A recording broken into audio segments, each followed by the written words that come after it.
अपने पराए। घर की लड़ाइयाँ कितनी भी हो, लेकिन ये भी सच है कि किसी पर कोई आपत्ति हो तो अपना ही परिवार साथ देता है। भैया, मेरे पीछे पुलिस लगी है, प्लीज मुझे बचा लो।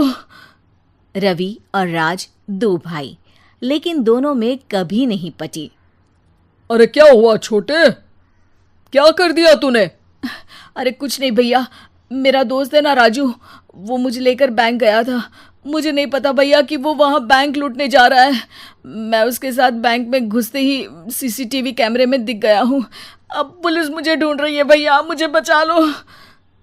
राज कुछ सोचता है, फिर कहता है, ओके, तुम यहीं रुको, मेरा एक दोस्त पुलिस में है, मैं बात करता हूँ।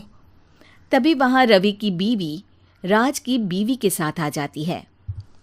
तुम लोगों के घर जब तक पुलिस का आना जाना है, बच्चों को यहीं छोड़ दो, उन पर असर ठीक नहीं पड़ेगा। तभी वहां पुलिस आ जाती है। चलो चलो, कौन है रवि, थाने चलो। मैंने कुछ नहीं किया, मुझे कुछ नहीं पता। अरे वो तो पुलिस स्टेशन चलकर ही पता चलेगा कि कुछ पता है कि नहीं, चलो। कहानी का फ्लैशबैक। भैया, मुझे मेरे मकान में हक चाहिए ही चाहिए। अरे लेकिन छोटे, अभी मेरे बच्चों पर काफ़ी खर्चा है, तेरी भाभी की भी तबीयत ठीक नहीं रहती, बजट बिल्कुल नहीं है कि मैं अलग होकर रहूं। देख लो भैया, 1 महीना है तुम्हारे पास, जल्दी से घर खाली कर दो। अरे कैसी बात कर रहे हैं भैया, मेरे शरीर में अभी इतनी हिम्मत भी नहीं कि घर को खाली करे।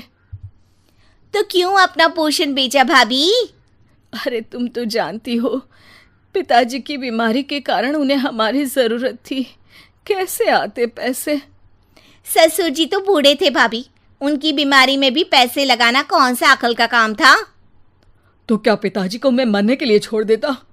अरे रवि, तू तो समझ, पापा को हमारी ज़रूरत थी, उन्होंने हमारे लिए हर वो काम किया जिससे हमें खुशी मिले। बैक टू रवि, जो जेल में बैठा है। ये मैंने क्या कर दिया था? मैं ना पिता का हुआ ना ही भैया का।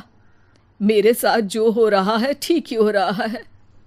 तभी वहां पुलिस वाला आता है। रवि, तुमसे कोई मिलने आया है। भाभी, आप यहाँ क्यों आई? पुलिस स्टेशन है ये भाभी। भैया, आपकी जगह मेरा भाई होता तो क्या मैं नहीं आती? अच्छा, ये खाना ले लीजिए, खा लीजिएगा। आपके भैया लगे हैं वकीलों और पुलिस वालों से बात करने में, डरने की कोई बात नहीं। जब आपने गुनाह किया ही नहीं तो सज़ा भी नहीं मिलेगी। रवि भाभी को देखकर रोने लगता है। घर में साक्षी चुपचाप बैठी होती है कि तभी सोनम कहती है, अरे साक्षी, क्या हुआ? परेशान क्यों हो रही हो? भाभी, अभी अभी पुलिस स्टेशन से खबर आई है, इन्हें बड़े जेल में शिफ्ट किया जा रहा है। मैं क्या करूंगी भाभी? रो मत, हम अच्छे से अच्छा वकील करेंगे। लेकिन उसमें तो बड़े पैसे लगेंगे दीदी, हम इतना पैसा कहाँ से लाएंगे? अरे क्यों, ये मकान है ना, और मेरे कुछ गहने भी है। साक्षी की आंखों में पानी आ जाता है। पर दीदी, ये तो आप और भैया की मेहनत की कमाई है। पापा के बाद भी तो हम लोगों का सब खत्म हो गया था। पापा को तो बचा नहीं पाए, लेकिन भैया को ज़रूर बचा लेंगे, और भगवान चाहेंगे ना तो दोनों भाई मिलकर इससे भी बड़ा मकान खड़ा कर लेंगे। साक्षी। थोड़ी देर में राज वहाँ आता है। सोनम सही कह रही है साक्षी, पैसों की कमी के कारण किसी भी बेगुनाह को सज़ा नहीं मिलती। राज एक अच्छा सा वकील करता है। सोनम और साक्षी बचाए पैसे और अपने गहनों को बेचकर रवि का केस लड़ते हैं और जल्द ही रवि जेल से बाहर आ जाता है। रवि राज को गले लगाकर कहता है, भैया मुझे माफ़ कर दो, मुझे साक्षी ने सब कुछ बताया है। भैया, आपने मुझ पर विश्वास किया, मेरे लिए दिन रात मेहनत की, भाभी ने अपने गहने तक बेच दिए।